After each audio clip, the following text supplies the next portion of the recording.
Hello, this is Reverend Don Lewis, and welcome to Living the Wiccan Life. In our new season, we plan to bring you many more interesting interviews with some of the fascinating people from our pagan community. Among the interviews we have for you are Ellen Dugan, Mary Greer, Donald Michael Craig, Holly Allender, Yvonne Conway, Orion Foxwood, Kirk White, Margot Adler, and Shoshana Budapest. In this episode, we bring you interviews with Christopher Penczak and Deborah Blake. I hope that you enjoy them. Thank you. Hello, this is Reverend Don Lewis, and we're here today with Christopher Penczak, the author of many books, the most recent of which is The Temple of High Witchcraft. I got it right that time. You got it right, Very yes. good. How many books have you written altogether? I believe that's my 12th. That's very good. 12 books down and a couple in production right now. And you have done that over the course of, what, 10 years? 2008, 8 years in 8 print. years. Probably started writing in '98, so about 10 years. Very good. Yeah, it takes a lot You've been longer busy. takes a lot longer to get published than from when you write it. At least the first one. Yeah. My impression of your books is that what makes them unique is that they are a very coherent system that does not really depend on outside things to understand it, but makes everything part of a single whole. Mm-hmm. I would agree And with that. I think that's a very good thing. I think it's one of the things we most lack in our community. People who look at Wicca and the larger pagan movement in a coherent way. Do you want to say anything to that? Well, I really try to write the books that I wished I had as I was starting out. There's a lot of supplemental suggestions because I don't want anyone to think that my word is the last word on any subject. But I know a lot of books would just kind of touch upon a subject or give you part of it, or you could tell, that they were speaking between the lines and not giving you the full formula. If you didn't have a teacher, you didn't really know what they were talking about. And I tried to do away a lot with all that in my writing. I really tried to give the textbook, and many of the books actually are the textbook for what I teach, and that's how they evolved. I don't usually start around and think, well, what would be a good topic for a book? I try to think of what's a good topic for a class. I teach the class, and then after I've taught the class for a while, then I write the book on it. That's very practical. Yeah, I try. We seem to be plugged in the right hole. It's early in the morning. I understand. Would you like to tell us a little bit about the Temple of High Witchcraft? Sure. Well, the Temple of High Witchcraft is the fourth in the series, the Temple of Witchcraft series, and it's basically my most serious teachings.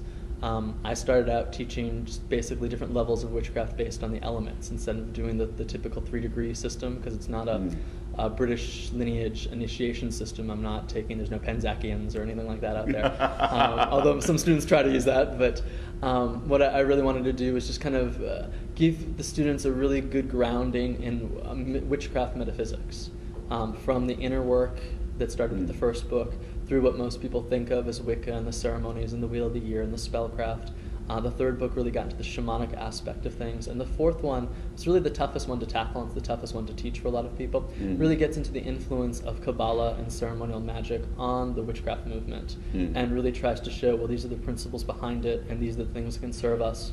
These are the things that have influenced us, and to kind of be honest about where some of our things come from. I still think it's witchcraft, but there's a lot of phrases, terminology. There's a great debate now on, where did Gerald Gardner get his material, and how much did the Golden Dawn and Aleister Crowley influence him, and I think those are good things to look at honestly, and then if they're part of our tradition already, try to understand them and make them our own. And even if you don't, I always tell my students who take the class that the book is based on, even if you choose not to practice this way, it's really good for your education as an occultist to know about it. So basically each lesson in the book goes through one of the spheres of the Kabbalah, really through a pagan lens. It talks about the god forms that are associated with it. It talks about the ritual tools. It talks about the spiritual lessons. I'm really into, for the Kabbalah, the visions of each of the Sephira, and what are the virtues and the vices, and how you kind of go through that whole process. And then there's a different type of ritual that I associate with it. Some of the ones are the ones that are very familiar, like the lesser vanishing ritual of the pentagram. And not only do I teach that, but then I try to get into how do you deconstruct it. I'm strangely influenced, even though I try to be very coherent and ordered, very strangely influenced by chaos magic. It's the ethos of chaos magic, like take it apart. What's the skeleton of it? Why does it work? Why would you do it? And then if the flesh on it doesn't quite suit you, like the Judeo-Christian names, then how can you build it up so it fulfills the same function, if that's a function that you need, yet in a mythos that really works for you? So we deconstruct a lot of the rituals and really build them back up in our own personal mythos. And I give the traditional version, I give my version, and then I encourage the student to practice one of those, and then once they've got the idea of it, to figure out their own version. I think you hit on a very important point, and that is that so many people in our community do not seem to look below the surface sometimes to understand why certain things are what they are. Right. And when we were talking earlier about your work being coherent, I think that really is the quality that makes it coherent. Thank you. So we're here at Pantheacon, Yes. and you were saying earlier this is one of your favorite events. This is one of my favorite events, hands down. It's probably one of the first festivals I've done as a speaker when one of my first books came out. So I always have this nostalgia. This was like my first adult business trip as an author. But it was a lot of fun. It's a really great place. It's one of the few places that I can go as a speaker where there's 40 other really high quality speakers. Some of them are authors, some of them are local people who you wouldn't know unless you came here. Yet the class consistency, the level of education, the participation, it's all just really great. And that's the education aspect of it. Then there's a whole social aspect of the festival as well. So there's parties to go to, and there's rituals that are more fun than introspective. And there's just a little bit of everything for everybody here, and you can have whatever type of experience you want. So that's what I like about it. Some years I come out here just to take classes and to study and to teach. And other years I come out here to meet up with friends and hang out. And it's really good, just a high quality. And it's great because it's an indoor festival, because the outdoor festivals often get rained out. So rather than slogging through the mud trying to teach, it's nice to be able to know I can go back to my hotel room and take a shower. Yes, indeed. The outdoor ones are fun too. I mean, I don't want to sound like I'm down on them. The vast majority of festivals I do are outdoor festivals, and I love them. But it's nice to have something. But indoors are nice too, especially in February. Yes, I come from a very cold state. I live in New Hampshire, and we have miles and miles of snow, and it's piled up in my yard, and I'm very excited to be here where the grass is growing. So what is your next thing? In terms of releases? Releases, tours, events, whatever you would like to promote. I'm really trying to finish up the Temple of Witchcraft series. Originally it was supposed to be a 5-book series for the 5 elements, and I turned in the last volume, and it was immense.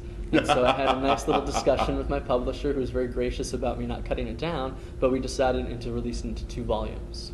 So that would be 6 books, and I thought, well, 6 is kind of an odd place to end. So I ended up doing a book of shadows. I'm in the process of writing a book of shadows to inspire people to make their own more detailed book of shadows based on the series. So the 1 through 6 books for the elements are really going to be the practice and the theory and the techniques and the exercises. And then the book of shadows is the flavor in which I practice. And then so hopefully that'll inspire other people to see how I've put those techniques to use in my own practice. So that's the goal of this year. I've got Volume 5, the 5th book, Volume 1 and Volume 2 done, and they're in production now, and I'm hoping to get the Book of Shadows done soon. I've got a Love Magic and a Money Magic book that I'm working on to fulfill. Everybody will love that. Well, yeah, those are kind of gateways, though. When you have the sign up that says you're a professional witch, metaphorically or literally, the people come to you. They come for your protection stuff, which I wrote the Witch's Shield to kind of serve that need, and then they come for love and money and that kind of divination. So I wanted to kind of give some self-help tools for people who might not be as in-depth in the spirituality, but are looking to change their lives, and maybe that'll be a door to get them deeper. Very good.